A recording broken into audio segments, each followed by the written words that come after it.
And welcome everyone to the bronze medal game. Canada versus the United States. Canada looking to get their highest finish at a World Cup. And yes, that was my alarm going off one more time to ensure that I am awake here at bright and early 4:30 a.m. But the matchup, I'd say Canada wanted here in the final. Cage, just not necessarily in the bronze medal. They wanted it in the gold medal, but regardless, a chance for some silverware here in the Philippines. Yeah, and uh, the fact that the fact that the fact that Canada's even in this situation in the first place is saying a lot about the growth of this program. So big game here, and it could be program high in terms of the World Cup because they've never been in this situation before. So like, on the come up.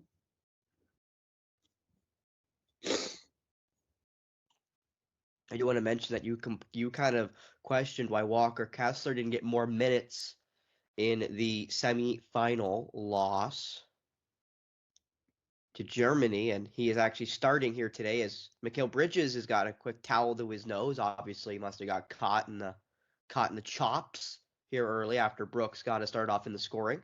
Again, Dylan Brooks been probably one of the best Canadians at this tournament. And speaking of Dylan Brooks, speak of the man that is Brooks is trying to earn all that goodwill back from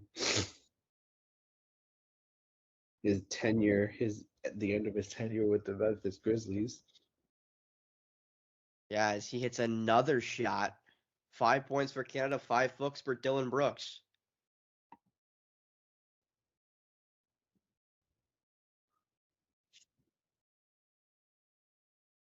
Ooh, and there's going to be an illegal screen against Josh Hart. The Americans, I know we're only about a minute or so in, Cage, but struggling sort of offensively, Cage. First two possessions didn't look good there by the United States. Yep. And now SGA for Lou Dort for three and Cage. Money for the other top defender for Canada. Lou Dort hits the three. This is exactly the type of start that you envisioned. I mean, you couldn't have dreamed for a better start, Cage. Go 3 for 3 from the floor in their first three shots. But finally, the United States get their first shot, and guess who it is? It's the Lakers' favorite, Austin Reeves. But Lou Dort, that one rattled in and out. Lou Dort almost went hot off the start, too. And now through the screen off for, that looks to be Brunson for Walker Kessler, and that's been a problem for Canada all tournament, is the big man in the post, and Kessler had a free dunk there off of a baseline drive from Jalen Brunson, who you'd probably say is arguably the best American on this team is Jalen Brunson, especially after the year he had with New York. Yeah. Um, the fact that he wasn't named to the All NBA team or an All Star is baffling to me. He did get the Knicks through the first round for the first time in what feels like forever, Cage. So I think he'll take the second round over an All NBA team. In fairness, but I also do want to mention that Dwight Powell did get blocked on the very next possession after Kessler's points by, of course, Walker Kessler, who is mighty tall there at center.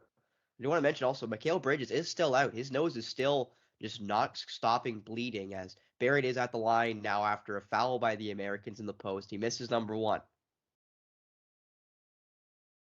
Unlike Cajun Theory, Ruthanic Haslam at the Scrabble line, RJ Barrett not shooting in the high 90s as now Bridges is back in. Yes, sir.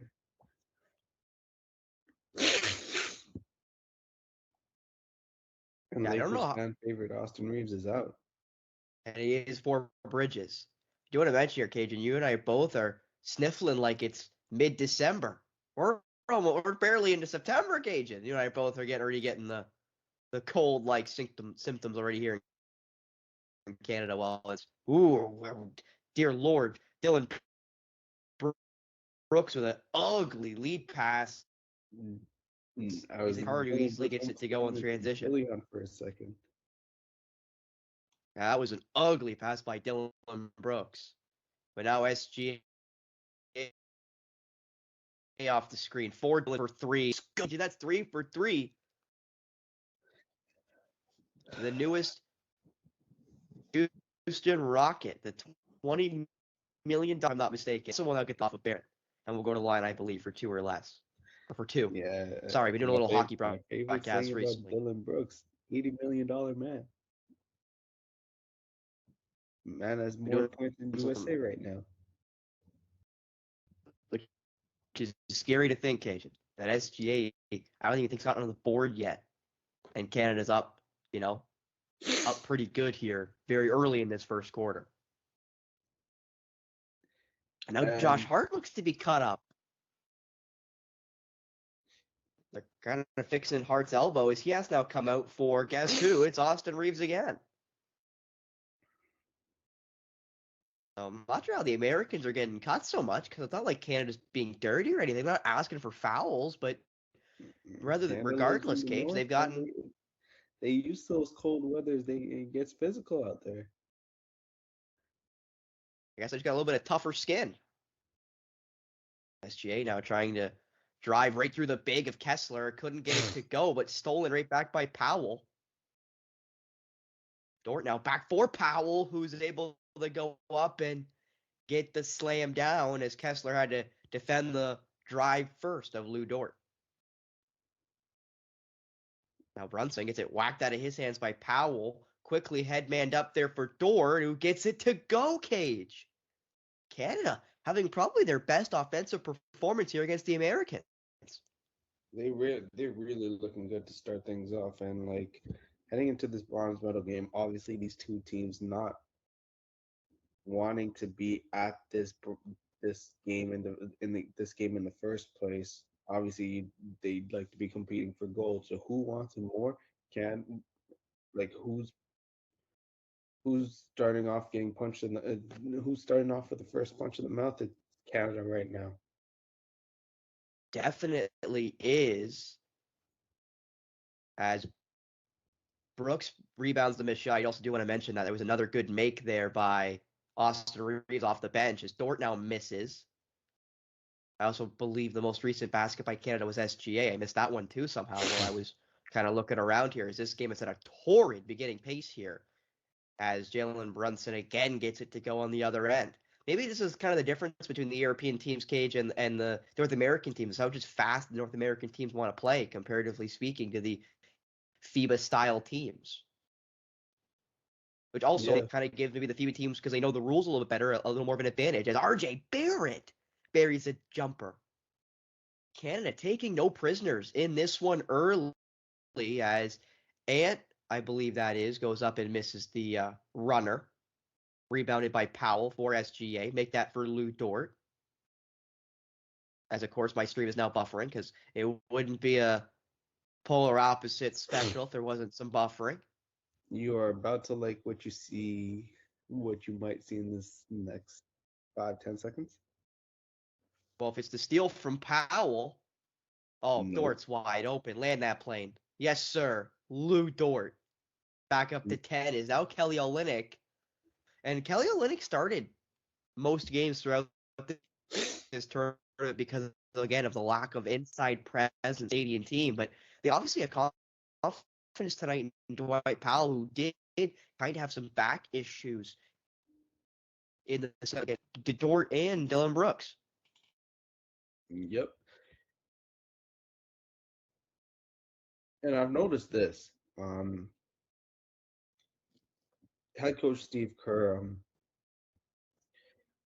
tried to make an adjustment for this game to like exploit Canada's weaknesses on the inside by starting Walker Kessler. But Canada played small, continued to play small, and right now, Canada's playing their style of basketball, and USA is just trying to keep up. Now the Americans off the TV timeout. Tyrese Halliburton now in for Jalen Brunson. That shot by Edwards, and it's good. And you do have to worry Edwards, who are supremely talented.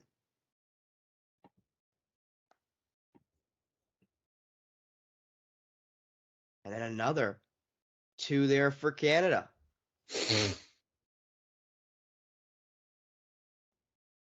And a nice post move there. And that's Bobby Portis getting it to go. Crazy eyes? I'm not sure if Giannis would like you calling him that. Is that shot by Alexander Walker didn't go, rebounded, and R.J. Barrett, the lefty dagger, hits the three. Canada has been absolutely fantastic from three tonight, but then Ant gets blocked by Dort, and they'll give Dort the foul.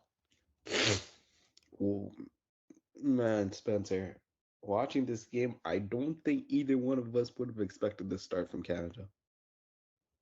No, I definitely don't think you and I would have predicted a torrid start by the Canadians like we've seen. But I also wouldn't have said I would expect to see Ijum jumping into the first quarter here. Again, Canada's kind of gone short bench a lot of the games.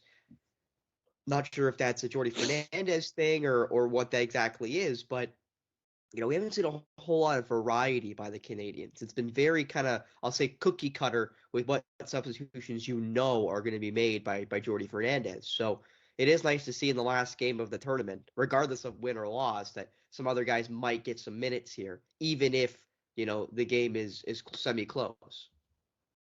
Mm. As Olynyk gets it to go off of Austin Reeves, and now Olynyk will go to the line for his and one. Well, what a great adjustment there, making sure that Olynyk gets sized up against Austin Reeves. And what a great entry pass there from Melvin Ejim, finding Olynyk into the block, and it was just easy going from there on out. And this free throw is to put Canada up 12. And it is 12 for Canada here early. They got 31 points in the first quarter. I don't think they had a 30-point quarter till the fourth quarter in their quarterfinal against, I guess, the quarterfinal against Slovenia. Yep.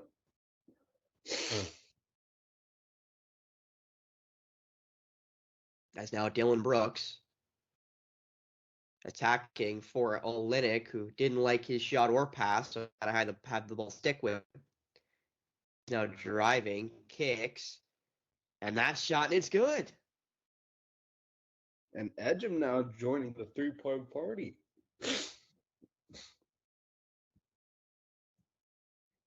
Who doesn't like a 3-point party as Bobby Portis tried to join, and the bouncer kicked him to the door. I like that saying. Nikhil Alexander Walker now trying to get through, up and no good, and they're going to call a charge against Nikhil Alexander Walker. But, Cage, if you would have told me before this game started, Canada's going to have a 34-point first quarter, I would have said, okay, how many points do the Americans get? I would have said at least 30.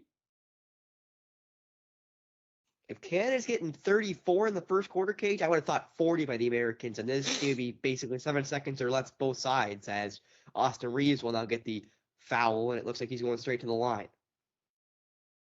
Bro, I hate that foul call. And it's on your boy Scrub. I do want to mention Scrub wearing sports player of all time. I do want to mention that Scrub, as you mentioned, with a former OUA combatant here in Ontario. If you didn't know, OUA is the Ontario University Association, where all the athletics is played. But he's wearing 23, so Michael Jordan number for the U Sports icon. The U Sports GOAT, maybe. I mean, maybe. And Scrub now has it kind of stuck with him, gives it off to Olenek. Olenek kind of throws it up there. Edgem couldn't get up, and he gets blocked off his hands. Now Josh Hart the other way, which is about 40 seconds remaining here, as Reeves kind of got caught to Olenek, had to kind of just airmail it to Tyrese Halliburton, who's now trying to attack Nikhil Alexander-Walker. He couldn't really get through either. Now Johnson for Portis, nobody can seem to get an open shot, but Portis finally gets a little bit of an opening off Edgem switch and gets the 2 to go. Well, even though that resulted in a basket for the United States, that's a great defensive possession there for Canada. You'll take that shot from Bobby Portis any day of the week. Canada will get the last possession here as Nikhil Alexander-Walker will take it. No good. And that will be the quarter. But 34-25 Canada after one. 9-point lead for the guys in red. And not sure you could have drawn a better first quarter for Canada's occasion. Mm, This was best case scenario for Team Canada, and you love to see it if you're a Team Canada fan. And seemed like it seemed like it was Dylan Brooks who got the show started and really made an impact in this game. And then Dort started knocking down threes, and then Olenek joined the party in the post. We didn't really see much SGA baskets, but his presence with the ball and the drive and dish game really paying dividends for him and Team Canada in that first quarter.